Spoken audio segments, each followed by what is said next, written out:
Shalom saudaraku dikasih Tuhan. Kembali kita akan melanjutkan pelajaran The Secret of 2 Yohanes. Kita sudah masuk di dalam ayat yang keempat, saudaraku. Di ayat yang keempat sampai ayat yang keenam ini kita akan belajar tentang ajakan tetap tinggal dan berjalan dalam kebenaran dan kasih. Ya, ini ajakan Rasul Yohanes. Ayo, tetap tinggal dong dan berjalan dalam kebenaran dan kasih. Ini memang sudah disinggung di ayat yang ketiga. Ini doa Rasul Yohanes di ayat yang ketiga. Biar anugerah, kemurahan dan sejahtera dari Allah Bapa dan dari Tuhan Yesus Kristus Putra Bapa itu menyertai kamu di dalam kebenaran dan kasih. Bayangkan berkatnya, doa berkatnya Rasul Yohanes ini ya. Dari anugerah, kemurahan, sejahtera, kebenaran, kasih. Nah, itu saudaraku. Ini kemudian dijelaskan lebih detail lagi dari ayat 4, 5, dan 6. Ini kunci menerima segala janji Allah, yaitu tinggal dalam kebenaran dan kasih. Ayat 3 cuma disinggung. Kamu mau terima anugerah, terima kemurahan, terima sejahtera? Ya, ayo tinggal dalam kebenaran dan kasih. Oke ya, saya akan bacakan dalam terjemahan King James Indonesia dalam ayat yang keempat. Berbunyi demikian, saya sangat bersuka cita sebab saya telah mendapati anak-anakmu berjalan di dalam kebenaran sesuai dengan perintah yang telah kita terima dari Bapa. Nah, ayat keempat ini Rasul Yohanes menyatakan dirinya sangat bersuka cita karena mengetahui keadaan rohani gereja yang menjadi beban pelayanannya. Ini sukacita yang besar, sukacita yang benar di hadapan Allah. Kita tentu saja boleh bersuka cita atas kesukaan-kesukaan netral, misalnya bisa beli handphone, bisa macam-macam, itu netral kita boleh, tapi pastikan semuanya itu tidak boleh mengganggu kualitas sukacita kita.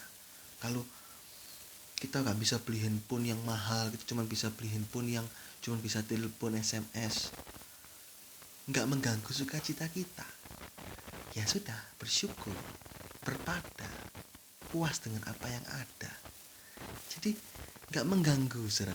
Nah, sukacita kita itu harus dikarenakan sukacita ilahi. Nah, sumber sukacita kita ini ilahi, bukan berasal dari dunia, berasal dari Tuhan. Dari dalam hati ini menyumber seperti mata air keluar. Melalui apa? Melalui perbuatan kita, melalui perkataan kita, melalui tindakan kita, dan bisa dirasakan oleh orang lain. Yohanes 4 ayat yang ke-14. Kita tidak pernah haus lagi akan perkara-perkara dunia. Kenapa? Karena sudah punya mata air sukacita dalam hidup kita. Kalau mata air itu sumbernya pasti meluap-luap. Nah, kita tidak akan pengen lagi menikmati sukacita dosa, sukacita dunia. Gak kepingin. Kalau yang netral ada dipakai, tidak ada ya tidak apa-apa. Tidak mengganggu kualitas sukacita kita, karena kualitas sukacita kita ini mata air ilahi, saudaraku. Nah, kita tidak pernah haus lagi. Bayangkan, tak terhingga, dikurangi dengan berapapun kesukaran X, tetap tak terhingga. Jadi kalau kita punya mata air sukacita dalam hati kita, walaupun banyak tantangan, banyak masalah, banyak hal-hal penderitaan, tidak akan mengganggu kualitas sukacita kita. Nah, ini yang harus kita miliki. Ini yang Rasul Yohanes ingin ada dalam hidup setiap anak-anaknya, anak-anak rohaninya, saudaraku. Saldo sukacita selalu ada, tidak pernah habis. Segala sesuatu yang netral tetap boleh kita pakai, tapi tidak boleh terikat. 1 Korintus 7 ayat 31. Pakailah dunia ini seperti orang tidak memakai. Ya, kalau ada dipakai, kalau nggak ada ya sudah. Saya memang nggak pakai itu kok, saya nggak terikat. Nah, itu saudara. Yohanes mengajarkan di sini tentang sukacita yang benar, yaitu sukacita akan hal-hal yang kekal, di mana anak bimbing rohaninya, jiwa-jiwa ini bisa bertumbuh dan berbuah-buah. Ini ciri dari orang yang mengasihi Tuhan, yaitu mau menggembalakan domba-domba. Yohanes 21 ayat 15 sampai 17. Jangan seperti Kain yang acuh tak acuh terhadap adiknya Habel. Akukah penunggu adikku? Kata Kain. Tuhan tidak suka. Kita harus punya beban pelayanan. Entah itu keluarga, teman, saudara seiman kita. Boleh. Macam-macam. Paulus juga menyatakan bahwa jiwa-jiwa merupakan kemuliaan dan sukacitanya. 1 Tesalonika 2 ayat 19-20. Saat jiwa-jiwa menjadi beban pelayanan, Paulus bisa bertumbuh dan berbuah-buah. Dia sangat bersuka cita. Kolose 2 ayat 5. Bahkan dia menyebut jiwa-jiwa sebagai objek sukacitanya. Yang bisa membuat sukacita ini apa? Kalau jiwa-jiwa bertumbuh, berbuah-buah. Itu Filipi 4 ayat 1. Bukan karena apa?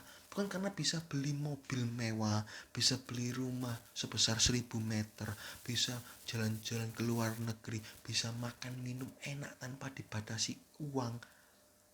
Bukan itu sukacitanya Paulus, tapi jiwa-jiwa. Ini seperti hatinya Tuhan yang rindu jiwa-jiwa diselamatkan, rindu jiwa-jiwa bisa bertumbuh berbuah-buah. Allah nggak ngelihat, anakku gajinya 100 juta, seneng aku. Tidak. Allah lihat, anakku ini sudah bisa belajar sabar. Anakku ini sudah bisa belajar jujur. Sudah mahir mengontrol sakit hatinya sudah tidak ada. Seneng Allah. Allah nggak ngelihat perkara dunia. Yang Allah lihat tuh rohaninya. Rohani kita dilihat. Demikian juga kita. Sukacita kita ini yang benar itu adalah sukacita untuk jiwa-jiwa. Ini saudaraku ya. Kita sedih. Bisa. Kita sedih karena melihat jiwa-jiwa menjadi beban kita mengalami penurunan rohani atau hidup dalam dosa. Maka itulah kesedihan yang benar. Sampai kita nangis, mungkin kita sedih. Tuhan, tolong Tuhan. Kenapa papa saya kok belum bertobat. Tolong Tuhan, jamah dalam nama Yesus. Itu sedihnya Allah. Allah sedih kalau melihat jiwa-jiwa ini hidup dalam dosa. Oleh karena itu, ayo. Kalau sudah ada kesedihan, itu kesedihan yang benar, maka harus ada tindakan konkret sebagai bukti bahwa kita sedih. Yaitu berusaha mempertobatkan, berusaha menumbuhkan, berusaha memulihkan keadaan rohani jiwa-jiwa yang menjadi beban hidup kita. Oleh karena itu, milikilah beban pelayanan. Karena itulah sukacita seperti sukacitanya Allah. Lukas 15 ayat yang ke-7. Miliki. Kalau saudara belum berkecimpung, belum terjun dalam pelayanan, ambillah pelayanan. Entah itu pelayanan kelihatan maupun tidak kelihatan. Ambil. Teristimewa pelayanan jiwa-jiwa ini. Ambil. Saya gak dikasih beban kok sama gereja. Gak perlu dikasih beban. Saudara bisa terbeban dan saudara boleh ambil tindakan itu. Mungkin teman sekelas saudara. Mungkin teman sekantor. Mungkin adik saudara, kakak saudara, orang tua, sepupu, ponakan, paman, bibi, macam-macam. Kita bisa pakai itu. Minimum doakan itu seperti doa Rasul Yohanes. Nah, kerinduan Rasul Yohanes ini juga sama dengan kerinduan Allah, yaitu rindu mendapati jiwa-jiwa berjalan di dalam kebenaran. Ya, tadi bagian yang pertama tentang sukacita. Sukacita yang benar ini adalah sukacita untuk perkara rohani, jiwa-jiwa. Kalau sukacita perkara netral, oke, baik. Tapi kalau tidak ada, tidak boleh terikat ya. Kalau tidak ada, tidak boleh mengurangi kualitas sukacita kita. Nah, sukacita yang benar itu sukacita untuk hal-hal rohani, jiwa-jiwa. Jiwa-jiwa bisa bertobat, jiwa-jiwa bertumbuh, itu sukacita yang besar. Nah, sedih. Boleh sedih. Karena apa? Karena sukacitanya karena melihat jiwa-jiwa itu jatuh dalam dosa. Sedih. Jangan, seneng aku, yes, kamu mati masuk neraka kamu. Jangan, itu dosa kecil itu saudaraku. Itu seperti Kain, akukah penunggu adikku? Nggak boleh. Belajar, sedih. Karena melihat jiwa-jiwa jatuh. Kita sedih, kita doakan, terbeban, mulai ambil tindakan, mungkin tegur, nasihati, dan macam-macam hal. Nah, itu tentang sukacita dan kesedihan ya. Ini dari Rasul Yohanes. Dan kemudian anak-anakmu berjalan di dalam kebenaran. Ini kerinduan Rasul Yohanes juga, yaitu jiwa-jiwa itu berjalan dalam kebenaran. Ini cerita tentang keseluruhan kehidupan. Mazmur 26 ayat yang ketiga. Baik pikiran, perasaan, kelakuan, tindakan kita, itu perkataan kita.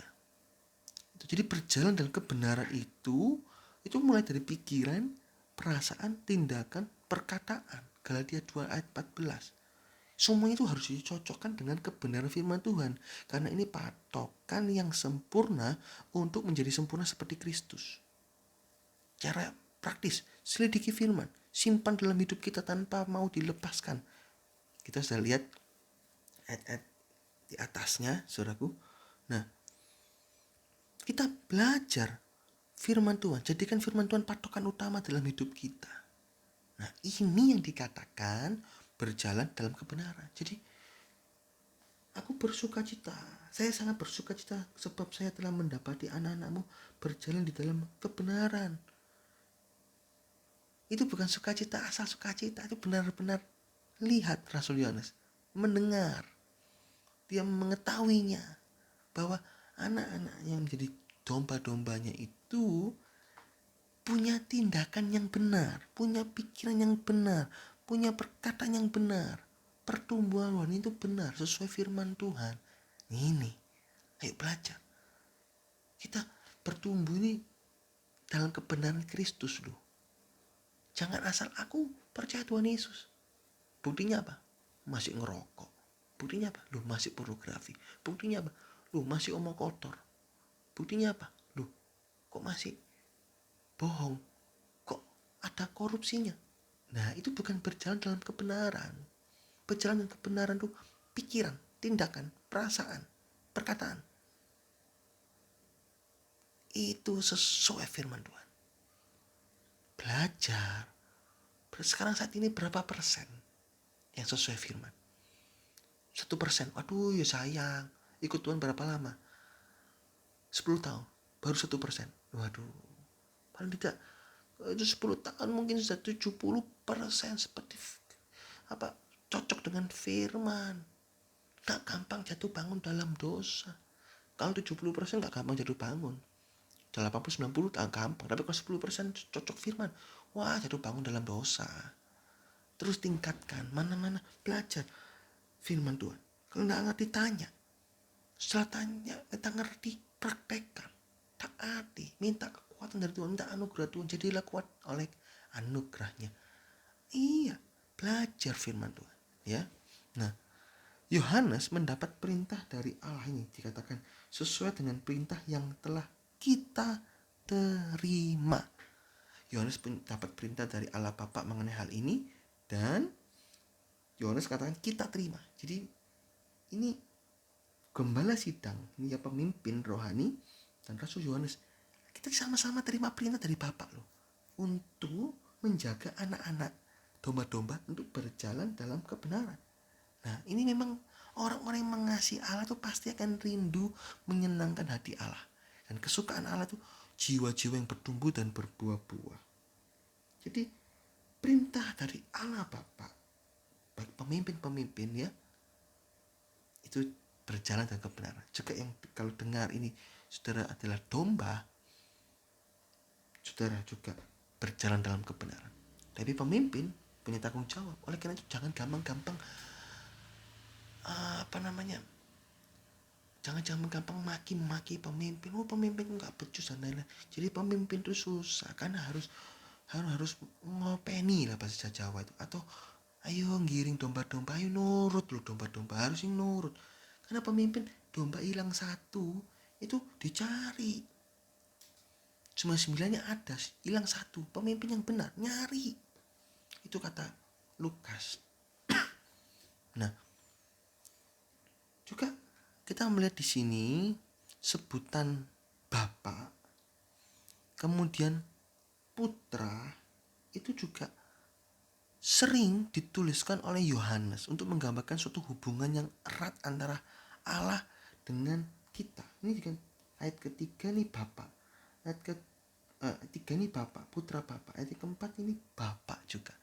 Ini Rasul Yohanes ingin menggambarkan hubungan Allah dengan umatnya ini seperti Bapak dengan anak. Demikian juga pemimpin rohani dengan domba-domba, anggota itu seperti Bapak dengan anak. Bukan seperti presiden dengan bawahan, seperti otoriter, investor dan lain-lain. Bukan, orang tua dan anak. Ini suatu kedekatan,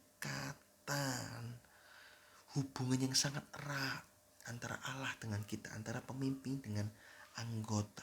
Efesus 5:32 mengatakan hubungan suami istri digambarkan, hubungan suami istri ini menggambarkan hubungan Kristus dengan jemaat. Bayangkan, Kristus dengan jemaat itu dihubungkan seperti suami, digambarkan seperti suami dan istri. Suatu hubungan yang dekat, manis, tak terpisahkan. Ada perbedaan sedikit, tapi ini istilah yang benar. Suami istri, Allah, Bapak dengan anak.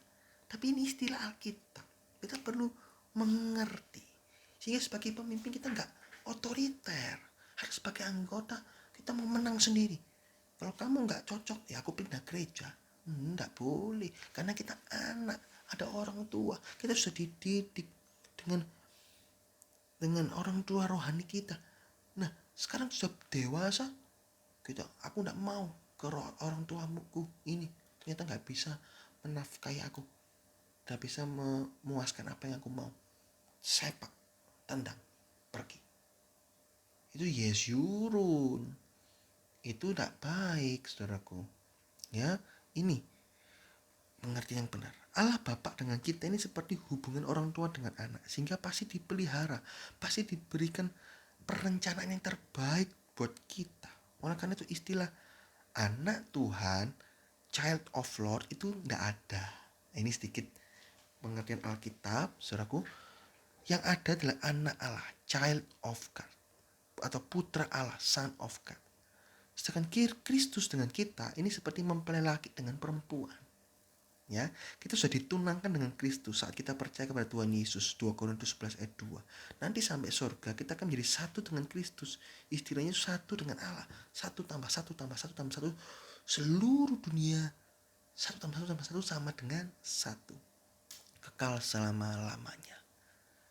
Ya, ini sedikit pengertian firman child of Lord ada, anak Tuhan ada. Oleh karena itu lagu-lagu satu anak Tuhan pergi sekolah, ya sudah lah, pengertian ya salah-salah sedikit tapi nggak ada masalah. Ini minor sekali. Tapi kalau kita bisa mengerti, kita sebut yang benar, anak Allah, untuk menggambarkan hubungan Allah dengan kita ini orang tua, bapak dengan anak. Kita dengan Kristus itu mempelai kekasih kita. Nah, secara lebih detail, saudaraku, tetap ada tingkatan-tingkatan jika kita tetap tinggal berjalan dalam kebenaran sampai ke surga. Ada 3 tingkatan. Yang pertama, tingkatan paling tinggi yaitu mempelai perempuan. Ini lambang orang sempurna yang dijelaskan dalam Wahyu 14 ayat 1 sampai 5. Ini dinubuatkan minimum ada 144.000 orang sempurna dengan ciri-ciri hidup dalam kesucian, murni seperti perawan, hidup seperti buta tuli hanya mengikuti Tuhan Yesus. Mulutnya tidak didapati dusta. 144.000 orang ini disebut buah-buah sulung yang sudah muncul 3 orang. Yang pertama Henok, kedua Musa tapi mati dulu kemudian dibangkitkan jadi sempurna. Ketiga Elia. Nah, nanti di dalam minggu ke-70 Daniel 3,5 tahun pertama akan muncul sisanya sehingga genap 144.000 orang sempurna. Memang ada janji Tuhan bahwa kita bisa jadi orang sempurna seperti Allah Bapa, Matius 5 ayat 48. Tetapi itu harus dikerjakan dengan kesungguhan hati. Saat ada dosa, cepat-cepat bertobat dan jangan berbuat dosa lagi, terus bertumbuh. Ada dosa yang membuat orang kehilangan janji ini, yaitu dosa perjinahan. 1 Korintus 6 ayat yang ke-18. Ruben dalam Kejadian 49 ayat 3 sampai 4, karena dia melanggar kekudusan ayahnya, dia ngambil gundiknya ayahnya, itu perjinahan. Dia gagal sebagai anak sulung. Hati-hati ya. Dosa-dosa perzinahan, hati-hati, hati-hati. Ini dosa istimewa karena dilakukan di dalam tubuh. Bahaya, saudara. Bahaya, saudara. Nanti kapan saya akan terangkan lebih dalam tentang dosa-dosa perzinahan, saudaraku. Nah, ini mempelai tingkatan tertinggi. Kalau kita tetap berjalan dalam kebenaran dan kasih, itu janji itu ada. Itu kita harus amini. Itu janji Tuhan. Nah, tingkatan kedua di bawahnya mempelai itu sahabat mempelai laki-laki. Orang-orang ini sangat dekat dengan mempelai laki-laki. Contohnya Abraham. Dalam Yakobus 2:23 dikatakan friend of God. Teman, sahabat. Ini tingkatannya di bawah mempelai dan jumlahnya sangat banyak. Ini jenis apa? Ini jenis penuaian besar saat peristiwa pengangkatan, di mana orang-orang beriman yang mati dalam Tuhan atau yang masih hidup dekat dengan Tuhan akan mengalami pengangkatan. 1 Tesalonika 4 ayat yang ke-16. Jadi tingkatan tertinggi itu mempelai 144.000 orang sempurna. Di bawahnya itu sahabat mempelai. Itu orang-orang yang ikut pengangkatan, orang-orang yang mati dalam Tuhan. Pada waktu Tuhan Yesus datang kedua kalinya, mereka dengar sangkakala itu, mereka bangkitkan. Itu jadi sahabat mempelai. Itu masuk surga juga. Oh indah, saudaraku. Kalau kita tetap setia berjalan dalam kebenaran dan kasih, kita akan tembus jadi sahabat mempelai, ikut pengangkatan. Nah, ketiga, undangan pesta. Orang-orang ini dari tingkatan terendah dalam pesta. Mereka yang mati setelah lepas dari dosa, seperti penjahat di sebelah Tuhan Yesus. Salah satu penjahatnya itu dalam Lukas 23 ayat 43 itu mati, bertobat toh, gak sempat bertumbuh, bertobat langsung masuk Firdaus. Nah, selain itu orang-orang yang lolos pada zaman antikris juga termasuk jenis ini. Ini jenis gundul. Apa istilah gundul? Gak dapat apa-apa, gak ada mahkota. Ya cuma diundang sekedar selamat, cuma dapat jubah putih dan daun palem. Dalam Wahyu 7 ayat yang ke-9, mereka cuma dapat jubah putih karena dulu jubahnya itu kotor oleh dosa. Tapi di zaman antikris mereka dengan siksaan yang belum pernah terjadi dan tidak akan pernah terjadi lagi, siksaan yang begitu dahsyat, mereka tetap setia, mereka mati, itu disucikan, dia dapat jubah putih. Dan daun palem ini hanya lambang kemenangan. Dia sudah menang dari masa kesusahan besar. Nah, mereka orang-orang yang menerusi api itu dalam 1 Korintus 3 ayat 14-15. Semua pekerjaannya hangus tapi masih selamat hanya dengan modal bertobat. Apakah mau tingkat ketiga? Jangan. Sayang, saudaraku. Kita diberi umur, tumbuh. Minim-minim tingkat 2.